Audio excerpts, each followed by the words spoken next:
Punjab cabinet के शासन सुधार लई आर्टिफिशियल इंटैलीजेंस की वरतों नूं दित्ती हरी झंडी। सड़क सुरक्षा फोर्स नूं भी दित्ती मंजूरी। हर जिले च बनेगा शहीदी स्मारक। दिल्ली कौमांतरी हवाई अड्डे ते सहायता केंद्र खोलेगी पंजाब सरकार। पंजाब 15 अगस्त तो मिलेगा हड़ नाल होए नुकसान का मुआवजा। मुख्यमंत्री मान पटियाला तो चैक वंडन की करेंगे शुरुआत।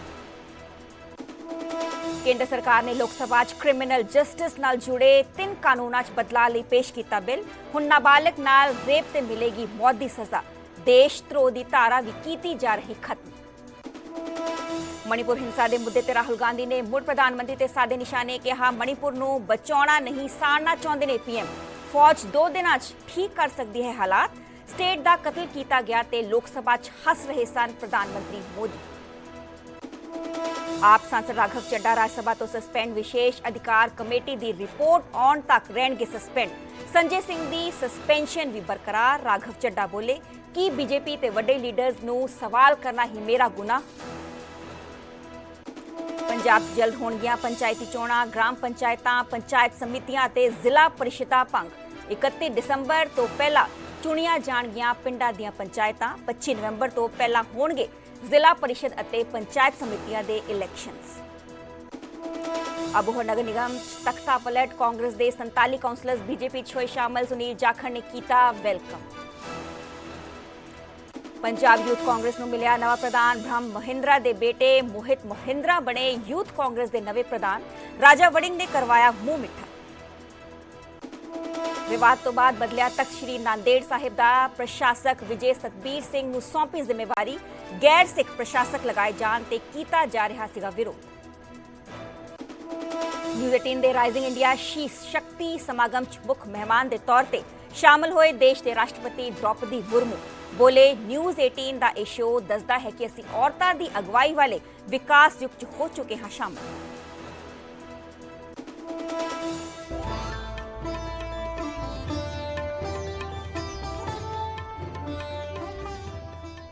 सत श्री अकाल जी, मैं हाँ सरबजोत कौर। न्यूज़ 18 पंजाब हरियाणा देख रहे सारे दर्शकों का स्वागत है। बुलेटिन की शुरुआत करेंगे पहली खबर के नाल जो कि पंजाब सरकार नाल जुड़ी हुई है। पंजाब कैबिनेट के वड्डे फैसले नाल। कल पंजाब कैबिनेट की अहम मीटिंग हुई सी जिससे कि पंजाब कैबिनेट ने वड्डे फैसले लए ने। दस दे कि आर्टिफिशियल इंटैलीजेंस की वरतों नूं हरी झंडी कैबिनेट दी गई है। इस दे नाल ही शासन सुधार लई होवेगी AI की वरतों, यानी कि आर्टिफिशियल इंटैलीजेंस की वरतों होगी।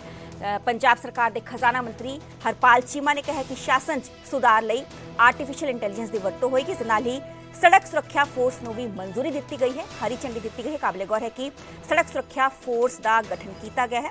जिन्हें भी जो सड़कों ते जो होंदे हादसे होंदे ने उन्होंने तुरंत जो है मदद पहुँचाई जाए, इस दे लई सड़क सुरक्षा फोर्स का गठन किया गया। इस दे नाल ही हुण हर जिले शहीदी स्मारक भी बननगे। जो जिले ने जिन्हां च वड्डे पार्क ने उन्हां च शहीदी स्मारकों का गठन किया जाएगा। दस दे कि वड्डे पार्क च बनाया जाएगा शहीदी स्मारक। इस दे नाल ही दिल्ली कौमांतरी हवाई अड्डे ते भी सहायता केंद्र खोले जाण। जिन्हें भी पंजाबी आते हैं बाहरों तो उत्थों उन्हां दे लई दिल्ली कौमांतरी हवाई अड्डे ते सहायता केंद्र खोले जाण।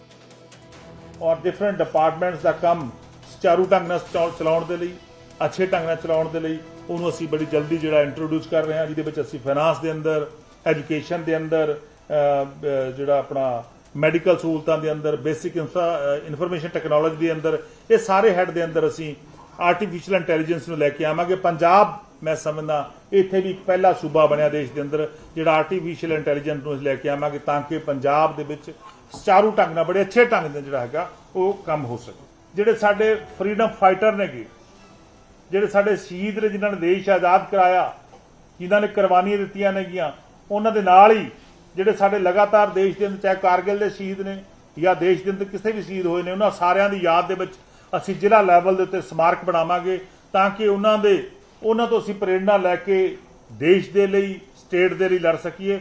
ਉਹ ਡਿਸਟ੍ਰਿਕਟ ਲੈਵਲ ਤੇ ਕੋਈ ਸਮਾਰਕ ਬਣਨਗੇ ਔਰ ਜਿਨ੍ਹਾਂ ਵਿੱਚ ਸਭ ਦਾ ਇੱਕ ਅੱਛੇ ਤਰੀਕੇ ਦੇ ਨਾਲ ਯਾਦਗਾਰ ਬਣੂਗੀ, ਜਿਹਦੇ ਵਿੱਚ ਸਾਰਾ ਰਿਕਾਰਡ ਉੱਥੇ ਸੰਭਾਲਿਆ। सड़क सुरक्षा फोर्स का गठन किया गया और जिस दे अंदर 30 किलोमीटर के दायरे दे विच 30 किलोमीटर के दायरे के अंदर एक जिहड़ा एक जिहड़ी बैन मिलूगी, एक अति आधुनिक ਜਿਹੜਾ ਕੈਮਰਿਆਂ ਦੇ ਨਾਲ ਅਤੀ ਆਧੁਨਿਕ ਟੈਕਨੋਲੋਜੀ ਦੇ ਨਾਲ ਲੈਸ ਇੱਕ ਵਹੀਕਲ ਹੋਊਗਾ ਜਿਹੜਾ ਲਗਾਤਾਰ ਉਸ ਇਲਾਕੇ ਦੇ ਅੰਦਰ ਉਸ ਹਾਈਵੇ ਦੇ ਉੱਤੇ ਪੈਟਰੋਲਿੰਗ ਕਰੂਗਾ ਔਰ ਜਿਹੜੀ ਵੀ ਅਣਸੁਖਾਵੀ ਘਟਨਾ ਵਾਪਰੂਗੀ ਜਿਹੜਾ ਵੀ ਕੋਈ ਐਕਸੀਡੈਂਟ ਹੁੰਦਾਗਾ ਉਹ ਐਕਸੀਡੈਂਟ ਦੇ ਮਰੀਜ਼ਾਂ ਨੂੰ ਉਠਾਉਣ ਦੇ ਲਈ ਉਹ ਇੱਕ ਯਤਨ ਕਰੂਗੀ ਔਰ ਇਹਦੇ ਉੱਤੇ ਲਗਭਗ 30 ਕਰੋੜ ਜਿਹੜੇ ਪੈਸੇ ਨੇ ਉਹ ਆਉਣ ਦਾ ਅਨੁਮਾਨ ਆ ਉਹ ਅਸੀਂ ਜਾਰੀ ਕਰ ਚੁੱਕੇ ਨੇ ਔਰ ਪਹਿਲੀ ਜਿਹੜੀ ਇਹਦੀ ਆ ਅਸੀਂ 1500 ਜਵਾਨ ਜਿਹੜੇ ਨੇਗੇ ਪਹਿਲੇ ਅਟੈਂਪਟ ਵਜੋਂ ਫਸਟ ਜਿਹੜਾ ਸਾਡਾ ਹੋਆ 1500 ਜਵਾਨਾਂ ਨੂੰ ਤਾਇਨਾਤ ਕਰਾਂਗੇ। ਗੱਲ ਕਰਾਂਗੇ ਮੁਆਵਜ਼ੇ ਦੀ। ਪੰਜਾਬ 'ਚ 15 ਅਗਸਤ ਤੋਂ ਮਿਲੇਗਾ ਮੁਆਵਜ਼ਾ। ਦੱਸਦੇ ਕਿ ਹੜ੍ਹਾਂ ਨਾਲ ਹੋਏ ਨੁਕਸਾਨ ਦਾ ਮੁਆਵਜ਼ਾ ਕਿਸਾਨਾਂ ਨੂੰ ਦਿੱਤਾ ਜਾਏਗਾ। ਮੁੱਖ ਮੰਤਰੀ ਭਗਵੰਤ ਮਾਨ ਪਟਿਆਲਾ ਤੋਂ ਚੈੱਕ ਵੰਡਣ ਦੀ ਸ਼ੁਰੂਆਤ ਕਰਨਗੇ। ਦੱਸਦੇ ਕਿ 15 ਅਗਸਤ ਤੱਕ ਜੋ ਗਿਰਦਾਵਰੀ ਦੀ ਪ੍ਰਕਿਰਿਆ ਹੈ ਪੂਰੀ ਹੋ ਜਾਏਗੀ। ਗਿਰਦਾਵਰੀ ਸੀਐਮ ਨੇ ਸਪੈਸ਼ਲ ਗਿਰਦਾਵਰੀ ਦੇ ਹੁਕਮ ਵੀ ਦਿੱਤੇ ਸਨ। ਹਾਲਾਂਕਿ ਦੱਸਦੇ ਕਿ ਹਾਲ ਹੀ 'ਚ ਪੰਜਾਬ 'ਚ ਹੜ੍ਹਾਂ ਨਾਲ ਕਾਫੀ ਨੁਕਸਾਨ ਹੋਇਆ ਸੀਗਾ, ਜਾਨੀ ਮਾਲੀ ਨੁਕਸਾਨ ਹੋਇਆ ਸੀਗਾ। ਇਸ ਦੇ ਨਾਲ ਹੀ ਜੋ ਕਿਸਾਨਾਂ ਦੀ ਝੋਨੇ ਦੀ ਫਸਲ ਸੀਗੀ ਜੋ ਉਗਾਈ ਗਈ ਸੀਗੀ, ਕਈ ਏਕੜ ਜੋ ਫਸਲ ਦਾ ਨੁਕਸਾਨ ਹੋਇਆ ਸੀਗਾ। ਹਾਲਾਂਕਿ ਕੇਂਦਰ ਦੀ ਟੀਮ ਵੀ ਆਈ ਸੀਗੀ ਜਿਹਨੇ ਵੀ ਹੜ੍ਹ ਪ੍ਰਭਾਵਿਤ ਇਲਾਕੇ ਨੇ ਉਹਨਾਂ ਦਾ ਜਾਇਜ਼ਾ ਲੈਣ ਲਈ ਤੇ ਇਸ ਦੇ ਨਾਲ ਹੀ ਸੀਐਮ ਭਗਵੰਤ ਮਾਨ ਨੇ ਹੁਕਮ ਦਿੱਤੇ ਸੀਗੇ ਕਿ 15 ਅਗਸਤ ਤੋਂ ਪਹਿਲਾਂ ਹਰ ਥਾਂ ਤੇ ਗਿਰਦਾਵਰੀ ਕਰਾਈ ਜਾਏ। ਇਸ ਦੇ ਨਾਲ ਹੀ ਹੁਣ ਚੈੱਕ ਵੰਡਣ ਦੀ ਸ਼ੁਰੂਆਤ ਸੀਐਮ ਭਗਵੰਤ ਮਾਨ ਤੋਂ ਕੀਤੀ ਜਾਏਗੀ। 15 ਅਗਸਤ ਤੱਕ ਪੂਰੀ ਹੋ ਜਾਵੇਗੀ ਗਿਰਦਾਵਰੀ। ਹਰਪਾਲ ਚੀਮਾ ਜੋ ਪੰਜਾਬ ਸਰਕਾਰ ਦੇ ਖਜ਼ਾਨਾ ਮੰਤਰੀ ਉਹਨਾਂ ਨੇ ਕਿਹਾ ਹੈ ਕਿ ਸੀਐਮ ਨੇ ਸਪੈਸ਼ਲ ਗਿਰਦਾਵਰੀ ਦੇ ਹੁਕਮ ਦਿੱਤੇ ਸੀਗੇ। ਇਸ ਦੇ ਨਾਲ ਹੀ ਪੰਜਾਬ 'ਚ 15 ਅਗਸਤ ਤੋਂ ਹੁਣ ਮੁਆਵਜ਼ੇ ਦੇ ਚੈੱਕ ਕਿਸਾਨਾਂ ਨੂੰ ਵੰਡੇ ਜਾਣਗੇ। ਇੱਥੇ ਵੀ ਹੜ੍ਹ ਪੀੜਤਾਂ ਦੇ ਕਾਰਨ ਜਿਹੜਾ ਵੀ ਨੁਕਸਾਨ ਪੰਜਾਬ ਦੇ ਅੰਦਰ ਹੋਇਆਗਾ ਉਹਦੀ ਗਿਰਦਾਵਰੀ ਕਰਾਉਣ ਦੇ ਹੁਕਮ ਮਾਨਯੋਗ ਸੀਐਮ ਸਾਹਿਬ ਨੇ ਸਰਦਾਰ ਭਗਵੰਤ ਸਿੰਘ ਮਾਨ ਜੀ ਨੇ ਜਾਰੀ ਕੀਤੇ ਸੀਗੇ। ਉਹਦੀ ਰਿਪੋਰਟ ਜਿਹੜੀ ਆ ਉਹ 15 ਅਗਸਤ ਨੂੰ ਫਾਈਨਲ ਡੇ ਆ ਦਾ 15 ਅਗਸਤ ਤੋਂ ਪਹਿਲਾਂ ਜਿਹੜੀਆਂ ਰਿਪੋਰਟਾਂ ਆ ਜਾਣਗੀਆਂ ਔਰ 15 ਅਗਸਤ ਨੂੰ ਮਾਨਯੋਗ ਮੁੱਖ ਮੰਤਰੀ ਸਰਦਾਰ ਭਗਵੰਤ ਸਿੰਘ ਮਾਨ ਜੀ ਪਟਿਆਲਾ ਦੇ ਅੰਦਰ ਹੜ੍ਹ ਪੀੜਤਾਂ ਦਾ ਜਿਹੜੀ ਸਹਾਇਤਾ ਗਈ ਉਹਨੂੰ ਪਹਿਲਾ ਜਿਹੜਾ ਹੈਗਾ ਉੱਥੇ ਆ ਕੇ ਤਕਸੀਮ ਕਰਨਗੇ। ਚੈੱਕ ਜਿਹੜੇ ਨੇ ਕੋ ਦਿੱਤੇ ਜਾਣਗੇ ਔਰ ਇਹਦੀ ਸ਼ੁਰੂਆਤ ਜਿਹੜੀ ਆ 15 ਅਗਸਤ ਪਟਿਆਲੇ ਤੋਂ ਹੋਊਗੀ ਔਰ ਜਿੱਦਾਂ ਉਹ ਪ੍ਰੋਸੈਸ ਕੰਪਲੀਟ ਹੋ ਕੇ ਹੁੰਦਾ ਆਊਗਾ ਉਸੇ ਤਰ੍ਹਾਂ ਅਸੀਂ ਲੋਕਾਂ ਦੀ ਬਾਹ ਫੜਾਂਗੇ। ਦੇਸ਼ ਦੀ ਕਾਨੂੰਨ ਵਿਵਸਥਾ 'ਚ ਬ੍ਰਿਟਿਸ਼ ਰਾਜ ਵੇਲੇ ਤੋਂ ਚਲੇ ਆ ਰਹੇ ਕਾਨੂੰਨਾਂ 'ਚ ਬਦਲਾਅ ਸੰਬੰਧੀ ਇੱਕ ਬਿੱਲ ਕੇਂਦਰ ਗ੍ਰਹਿ ਮੰਤਰੀ ਅਮਿਤ ਸ਼ਾਹ ਨੇ ਲੋਕ ਸਭਾ ਸਾਹਮਣੇ ਪ੍ਰਸਤਾਵਿਤ ਕੀਤਾ। ਇਸ ਦੀਆਂ ਕਈ ਤਜਵੀਜ਼ਾਂ ਕੇਂਦਰੀ ਮੰਤਰੀ ਨੇ ਹਾਊਸ ਦੇ ਸਾਹਮਣੇ ਰੱਖੀ। राजद्रोह को कंप्लीटली हम रिपील कर मौत के लिए भी 7 साल आजीवन कारावास और मृत्युदंड तीनों का प्रोविजन कर हम प्रावधान मानने वाला है। बच्चों के साथ अपराध करने वाले व्यक्ति के लिए सजा को बढ़ाया गया है, 7 से 10 साल किया गया है।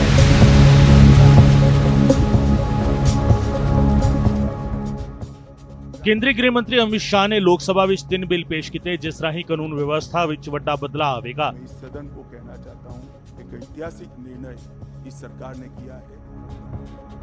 ਕੇਂਦਰੀ ਗ੍ਰਹਿ ਮੰਤਰੀ ਵੱਲੋਂ ਲਿਆਂਦੇ ਗਏ 3 ਬਿੱਲ ਆਈਪੀਸੀ 1860 ਦੀ ਥਾਂ ਹੁਣ ਭਾਰਤੀ ਨਿਆਂ ਜ਼ਾਬਤਾ ਲਾਗੂ ਕਰਨਗੇ ਜਦਕਿ ਸੀਆਰਪੀਸੀ 1898 ਦੀ ਥਾਂ ਭਾਰਤੀ ਨਾਗਰਿਕ ਸੁਰੱਖਿਆ ਜ਼ਾਬਤਾ ਲਾਗੂ ਕੀਤਾ ਜਾਵੇਗਾ। ਆਈਈ ਐਕਟ 1872 ਦੀ ਥਾਂ ਭਾਰਤੀ ਸਬੂਤ ਐਕਟ ਲਾਗੂ ਕੀਤਾ ਜਾਵੇਗਾ। ਇਨ੍ਹਾਂ ਬਿੱਲਾਂ ਤੇ ਵਿਸਥਾਰ ਨਾਲ ਜਦੋਂ ਕੇਂਦਰੀ ਗ੍ਰਹਿ ਮੰਤਰੀ ਨੇ ਦੱਸਿਆ ਤਾਂ ਨਿਸ਼ਾਨੇ ਤੇ ਲਾਰੈਂਸ ਵਰਗੇ ਗੈਂਗਸਟਰ ਵੀ ਵਿਖੇ ਅਤੇ ਦਾਊਦ ਵਰਗੇ ਡॉन भी। संगठित अपराध के लिए एक नया प्रावधान हम इसके अंदर जोड़ रहे हैं जो अंतरराज्य गैंग और संगठित अपराध है इसके विरुद्ध एक अलग प्रकार की कठोर सजा का प्रावधान। महिला कई सारे केसों में दाऊद इब्राहिम वांटेड है, चले गए, देश छोड़कर भाग गए, आज उन पर ट्रायल नहीं होती। हमने तय किया है कि सेशन कोर्ट के जज ड्यू प्रोसीजर के बाद जिसको भगोड़ा घोषित करेंगे उसकी अनुपस्थिति में ट्रायल होगी और उनको सजा भी सुनाएगी।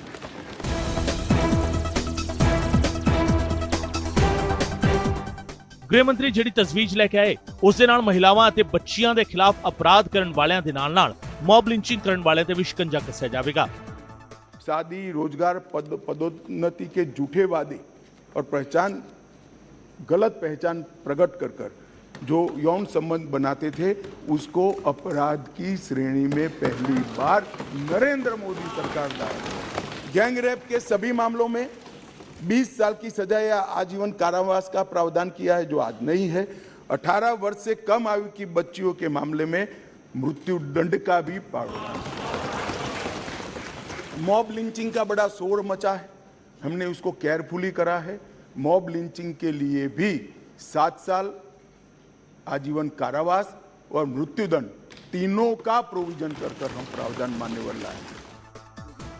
गृह मंत्री ने हमेशा ਲਈ ਅਪੰਗਤਾ ਦੇਣ ਵਾਲੇ ਅਪਰਾਧਾਂ ਲਈ ਸਜ਼ਾ ਵਧਾਉਣ ਦੀ ਤਜਵੀਜ਼ ਰੱਖੀ ਤਾਂ ਬੱਚਿਆਂ ਖਿਲਾਫ ਅਪਰਾਧ ਨੂੰ ਵੀ ਗੰਭੀਰਤਾ ਨਾਲ ਲਿਆ। ਇਸ ਦੇ ਨਾਲ ਹੀ ਸਜ਼ਾ ਮੁਆਫੀ ਦੀ ਅਪੀਲ ਕਰਨ ਵਾਲਿਆਂ ਲਈ ਕੁਝ ਹੱਦਾਂ ਤੈਅ ਕਰ ਦਿੱਤੀਆਂ ਨੇ।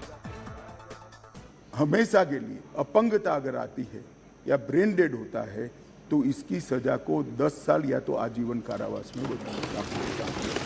बच्चों द्वारा अपराध करने वाले व्यक्ति के लिए, बच्चों के साथ अपराध करने वाले व्यक्ति के लिए सजा को बढ़ाया गया है, 7 से 10 साल किया गया है। सजा माफी को पॉलिटिकल यूज करने वाले बहुत किस्से आते थे। अब हमने कह दिया है कि अगर किसी को सजा माफ करनी है तो मृत्यु की सजा को आजीवन कारावास में बदल सकते हैं। आजीवन कारावास की सजा को 7 साल तक ही माफ कर सकते हैं। 7 साल के कारावास को 3 साल तक ही माफ कर सकते हैं। किसी भी गुनहगार को, अभी बिहार में कुछ मामले आए हैं सामने, इसी प्रकार से राजनीतिक रसूख वाले लोगों को छोड़ा नहीं जाएगा, उनको भी सजा मिलेगी।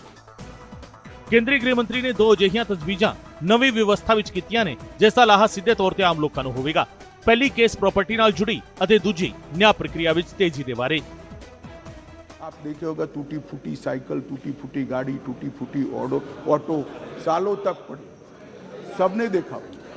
वो इसलिए पड़ा है कि कानून में प्रोविजन है कि केस के निपटारे तक इसको संभाल पर रखना। हमने प्रोविजन कर दिया है इसकी वीडियोग्राफी करना, वीडियोग्राफी की सर्टिफाइड कॉपी कोर्ट में जमा कराना और फिर इसका निपटारा आप कर सकते हो। इससे कम से कम पुलिस स्टेशन की स्वच्छता भयानक। टोटल 313 बदलाव है मान्यवर, और मैं इतना कह सकता हूं कि हमारी न्यायिक दंड प्रक्रिया, क्रिमिनल जस्टिस सिस्टम के अंदर आमूलचूल परिवर्तन होगा और सबको ज्यादा से ज्यादा 3 साल के अंदर न्याय। ਇਸ ਤੋਂ ਬਾਅਦ ਕੇਂਦਰੀ ਗ੍ਰਹਿ ਮੰਤਰੀ ਨੇ ਇਹ ਤਜਵੀਜ਼ ਕੀਤੀ ਕਿ ਇਸ ਬਿੱਲ ਨੂੰ ਸਟੈਂਡਿੰਗ ਕਮੇਟੀ ਦੇ ਕੋਲ ਅੱਗੇ ਵਿਚਾਰਨ ਲਈ ਭੇਜ ਦਿੱਤਾ ਜਾਵੇ। इस कानून को मैं स्टैंडिंग कमेटी को, गृह विभाग की स्टैंडिंग कमेटी को देना चाहता हूं, जिससे पक्ष विपक्ष सभी संसद सभ्य इस पर अपना, काफी संसद सभ्यों ने दिया है, परंतु इस पर काफी अच्छी सोच विचार हो। इस पर बार काउंसिल भी चर्चा करे, बार एसोसिएशन भी चर्चा करे, कुछ रिटायर्ड न्यायिक अधिकारी भी चिंता करें और हम लॉ कमीशन को भी भेजेंगे। लॉ कमीशन भी अपनी टिप्पणियां दें। ਕੇਂਦਰੀ ਗ੍ਰਹਿ ਮੰਤਰੀ ਨੇ ਤਜਵੀਜ਼ ਕਰ ਦਿੱਤੀ ਹੈ ਅਤੇ ਬਿੱਲ ਹੁਣ ਸਟੈਂਡਿੰਗ ਕਮੇਟੀ ਤੋਂ ਬਾਅਦ ਸੋਧਾਂ ਦੇ ਨਾਲ ਮੁੜ ਹਾਊਸ ਦੇ ਵਿੱਚ ਰੱਖਿਆ ਜਾਵੇਗਾ। ਉਦੋਂ ਵਿਰੋਧੀ ਧਿਰਾਂ ਇਸ ਦੀਆਂ ਤਜਵੀਜ਼ਾਂ ਤੇ ਕੀ ਰੁਖ ਰੱਖਦੀਆਂ ਨੇ ਇਹ ਵੇਖਣਾ ਹੋਵੇਗਾ। Bureau report, news 18 Punjab.